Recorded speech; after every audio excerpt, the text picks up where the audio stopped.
Love nature? India's wildlife sanctuaries offer truly unforgettable adventures. Here are the top 5 you must explore.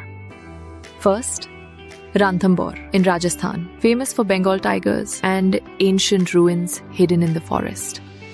Second, Jim Corbett, India's oldest national park, home to elephants, leopards, and over 600 bird species.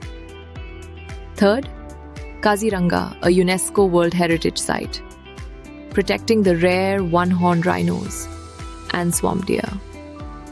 Fourth, Periyar in Kerala, where you can enjoy boat safaris, spot elephants, and wander through lush, dense forests.